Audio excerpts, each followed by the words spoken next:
Can you return back to that CEO, CFO section? Yeah.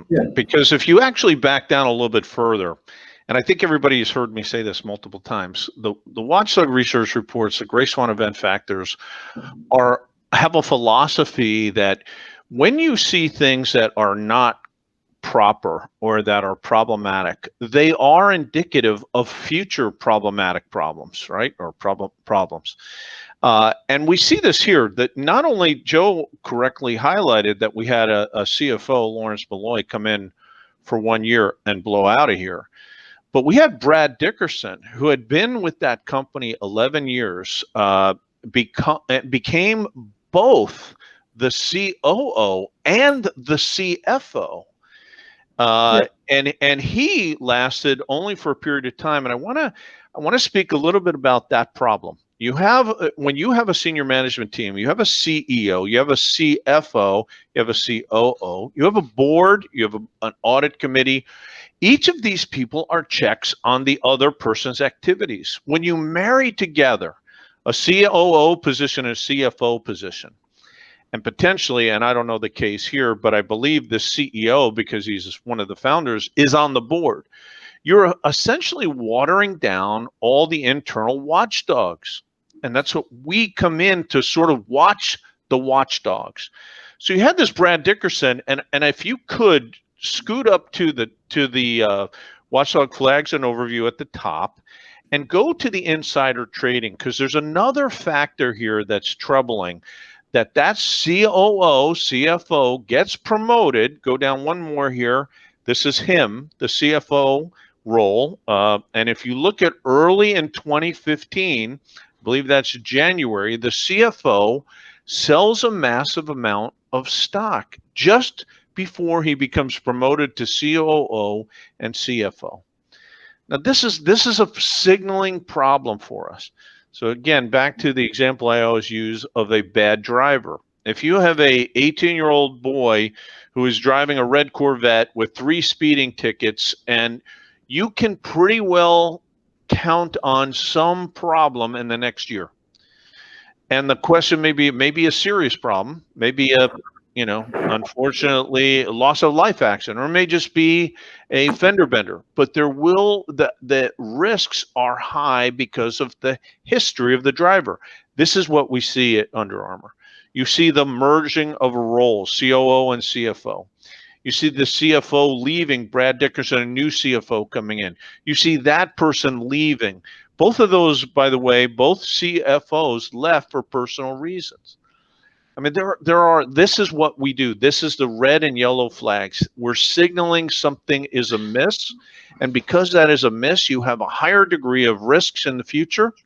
When you bring in a CEO who's on the board and you've married the COO and CFO role, and you start to eliminate a lot of those checks and balances, we haven't even, let me ask you to go to one last place, which is the auditor stuff. And I know, John, you wrote a blog on this. But if you go to the auditor, you're going to see that these guys have consistently, Under Armour, consistently underpaid their auditors in their audit fees. Yeah. That line, there's a green box, a green chart segment, which says this is sort of where the average is. This is when you see most healthy businesses paying their auditor a certain amount of their expenses. And that tells you that's a healthy area. That's enough for an auditor to fully vet and do an audit. Where you see Under Armour, they are consistently underperforming. They are underpaying their auditor. What does that tell you? They're starving the auditor of the resources needed. And then, as you point out in your blog, if you go a little bit below here and you see this massive spike in non-audit fees, you're creating, again, a signal that this is a dangerous situation. These guys are now giving their auditor almost a disincentive to be, as diligent as they should. And again, we're not saying they are. We're just saying that the signals here are telling you a problem when it relates to audit fees, management turnovers, and you see the signals that sort of tell you danger ahead. And unfortunately, that was not a false sign with Under Armour. The SEC got involved, as Joe said, with the questions on stuffing the channel, and you have what ultimately harms all the investors the trusting public that believed management, that believed their actions would be ethical and moral and appropriate. And you kind of see now that didn't happen, and those people were harmed because they lost money in their investments.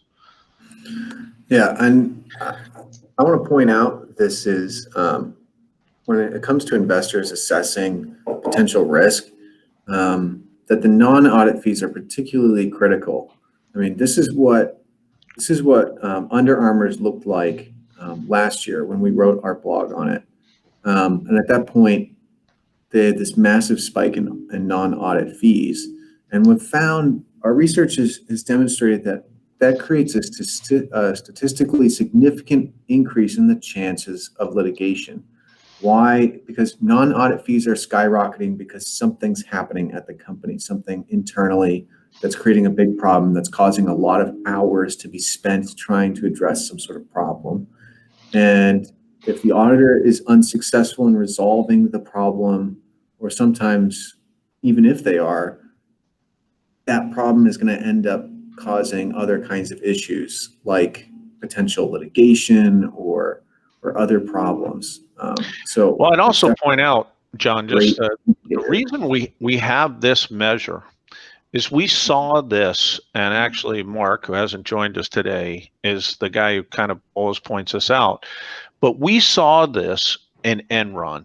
Enron had been starving their traditional accounting auditors, while that same audit firm was spiking revenue from their non-audit fees. And what that did was it created, at least on the face of it, if not actually, the impression that the audit company was willing to potentially look the other way and not be as diligent and as rigorous in their audits, because their partners over the non-audit side were saying, we're making a killing off this company.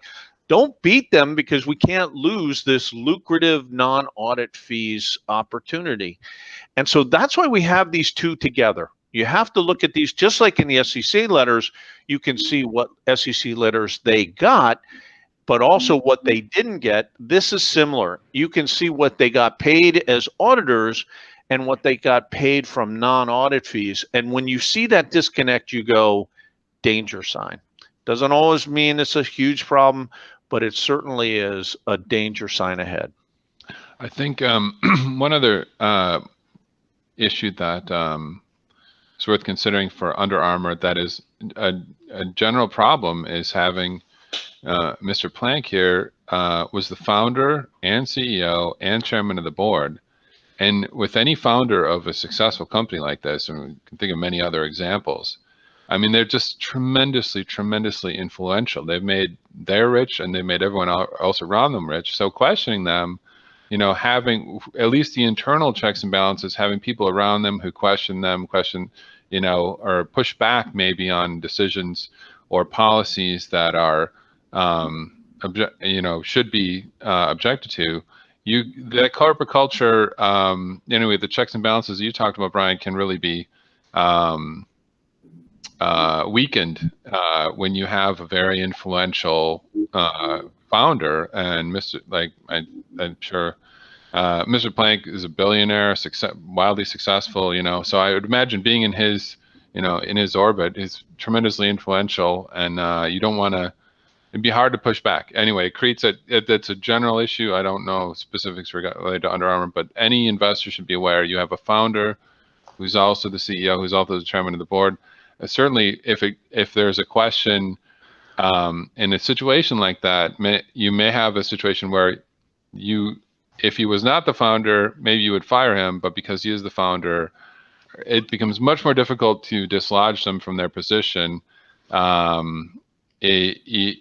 Under the same kind of all other things being equal. So that founder issue can be a risk for investors. You have a founder who's still in the company in these very influential, sensitive positions. Put up the corporate governance at the very top of the Watchdog report. And this is the section Joe's talking about. And I think you're spot on, Joe, but I'd add even one more.